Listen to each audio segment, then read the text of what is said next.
So with a breathing drill, so what we're going to do, we call this 90-90 breathing. So we've got a 90-degree knee bend and a 90-degree hip bend roughly, okay? So pop your feet up on top of something. Now, this is an active position rather than a passive or a rested position. So you're not just kind of flopping your legs. You're going to actively hold yourself with the toes towards you. So once you're in that position, your knees are directly above your hips. You don't want to be back here, so make sure you've kind of scooched yourself in. You're then going to try and kind of keep your neck long. So there's a slight chin tuck. Now, it's an individual thing, so if you're very tight back here, you might actually need a cushion or something to put your head on, just to raise it up a little bit to be more comfortable, and just so you can get a little bit of a chin tuck. Whatever is a little bit of a chin tuck for you is fine. We want a nice wide chest in this position, rather than being kind of rounded forward, so chin tuck. And then we want to try and keep our ribs down, as opposed to being lifted and flared up. Now that might be hard for you to get a sense of initially at the start, but this breathing is going to help with that. So what you're going to do is breathe all the air out through pursed lips. So I'll show you what that looks like.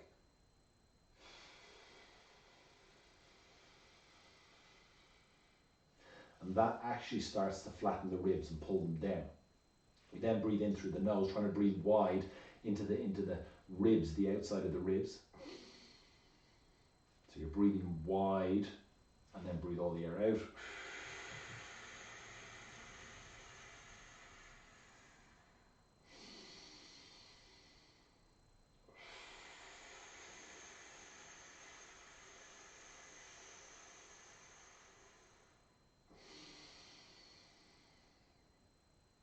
And the pursed lips, the tension there forces the muscles here to contract, to try and kind of force the air out of the lower portion of the lungs and come back out.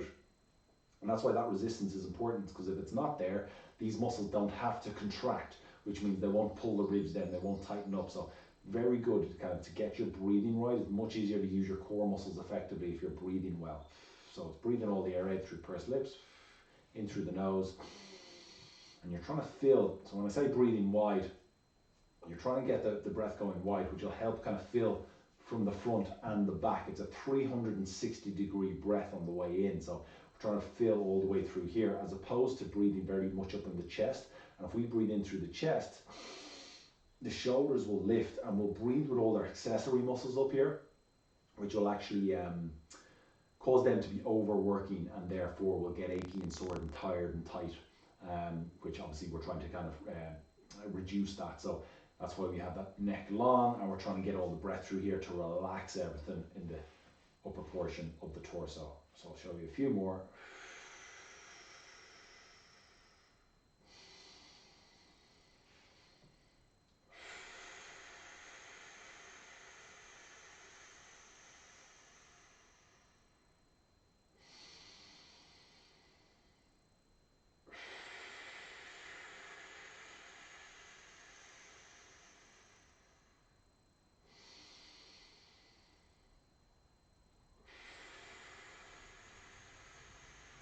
Foot clocks, what we're going to do is basically imagine you're standing in the middle of a clock face.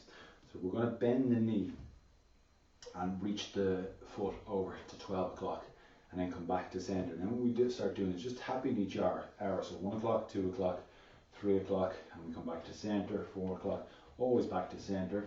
5 o'clock, back to center.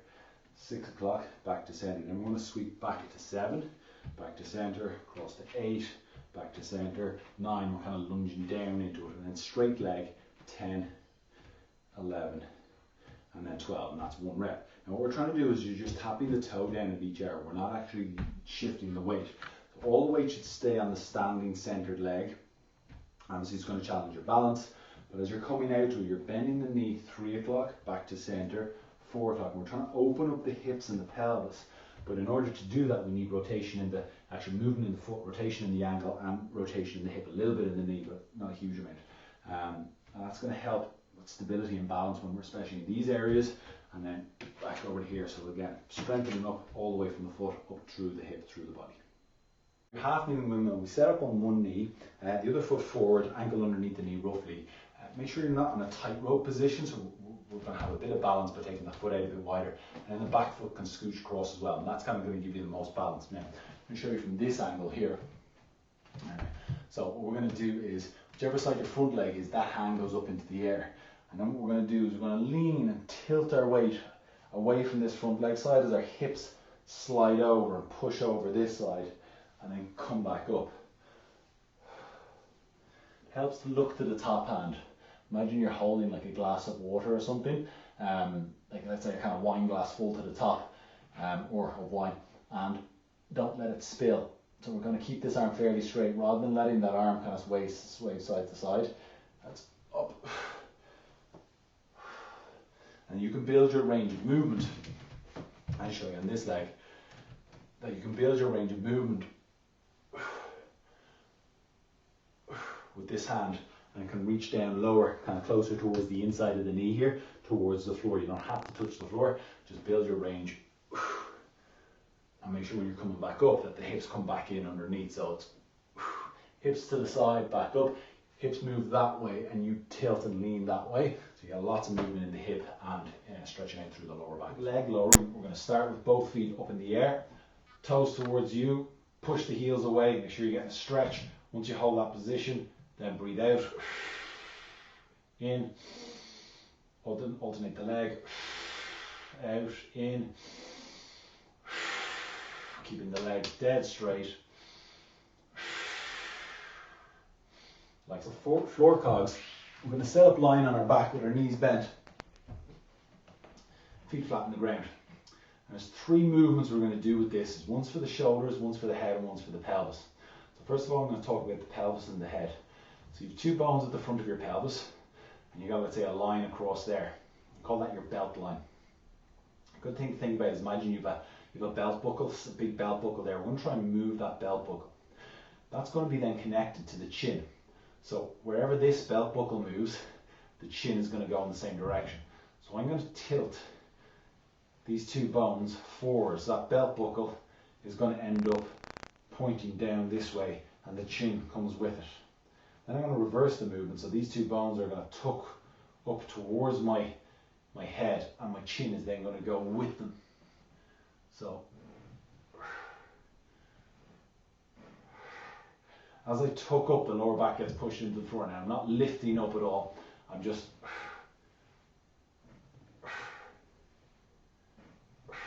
and as I'm tucking my chin, I'm kind of sliding my head, back of my head along the floor. So I'm making my neck long, and then making my neck short and long and short. Now, what we do with the hands then is, as we tuck the chin, make the neck long, make the chest wider, and rotate the hands out. So shoulders rotate around, palms turn out, and then reverse the movement. Roll the shoulders in. Neck long, wide chest, tilt the pelvis forward, and then turn, tuck the pelvis up, chin up, roll the shoulders in.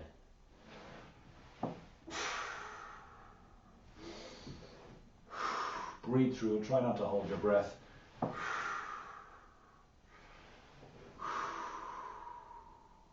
Slowly through. Blackburns, we're going to lie facing the floor. Again, keeping your neck nice and long, chin slightly tucked. Let's start with the hands behind the lower back, like so, fed across the lower back. We initiate the movement by lifting the elbows and the shoulders up, and then sweeping the hands out. As they come out, keeping the elbows straight, we're going to get to roughly shoulder height, and then turn. So the palm and the elbow are trying to turn up towards the roof, and then we're going to come up and finish in a Y shape here. Then we come back. As we get to the shoulders, we turn in, and cross the body. So elbows and shoulders up, head staying looking down, turn, finish, return.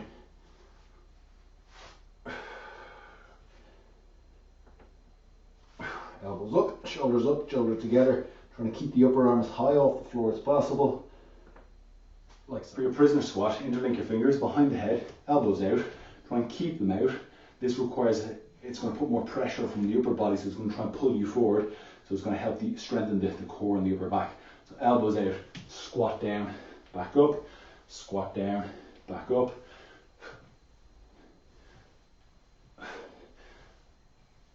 Like so. Set up on all fours, knees and hands.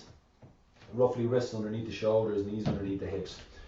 What we do is we reach one foot back, so push the heel back. It's not up because we don't want to arch through the back too much. So we're just going to push that heel back. That should, if you kind of force that heel back, tighten up the backside. And then the other hand, we're going to lift the thumb up and reach up and out. Try not to move through the back. So we're trying not to be kind of excessively twisted or rotated or excessively arched in that position. So the ribs stay down, neck stays long, and then alternate.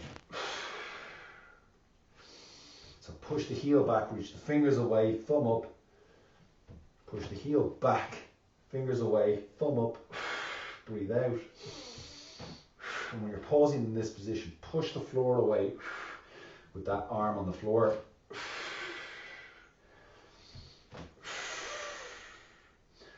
And hold for as length of the time it takes you to breathe out. With shoulder tap. Set up in your plank position, elbows tucked in underneath the shoulders. Lift up into the plank. Wider feet will help to start with this because it'll give you extra balance. And then tap the opposite shoulder. And the key is as you tap is to minimize the rotation or twisting of the pelvis. You don't want to be, because that's too much movement, which means these aren't stabilizing your hips enough. So minimize the movement, gently tap opposite sides. You can always drop down to your knees on that one if you need to from your toes.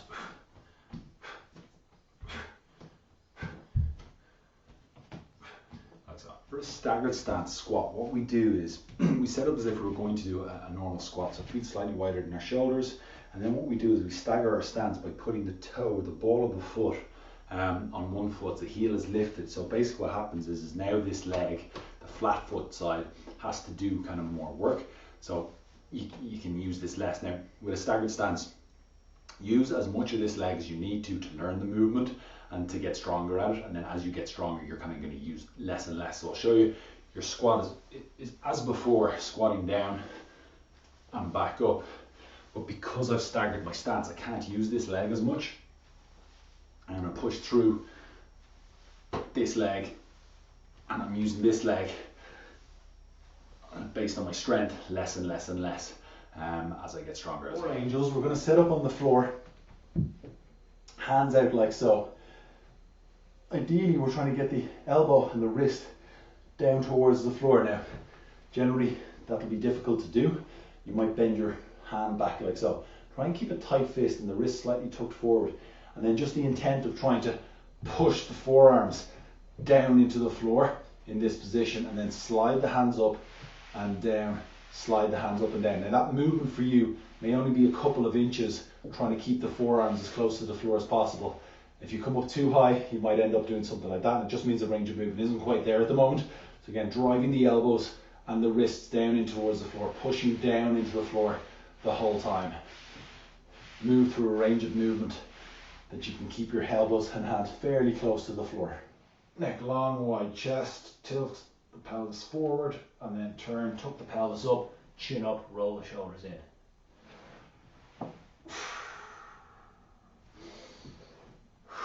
Breathe through and try not to hold your breath. For a single leg hip thrust, sit up so your mid upper back is in line, supported on the couch. You have two options with this: either cross one ankle over the opposite side, and then we go down, back up, like so. As you do that, this hip will get a stretch, which isn't a bad thing. Depends how tight that hip is. You may not be able to even get into that position, so that's perfectly fine. It's normal. We see it a lot. So what we can do is just lift this foot up and pull it in. It doesn't have to be held in too tightly, but just keep the one hand on it. You can even just hold it up into the air yourself if you want to, like so. For a pike plus press, we're going to start off in the pike, hips up, bend the elbows, come down, push, and then return to our start position. Hips up, do the press, and then back in, so we can do a full pike and press, back in, full pike and press.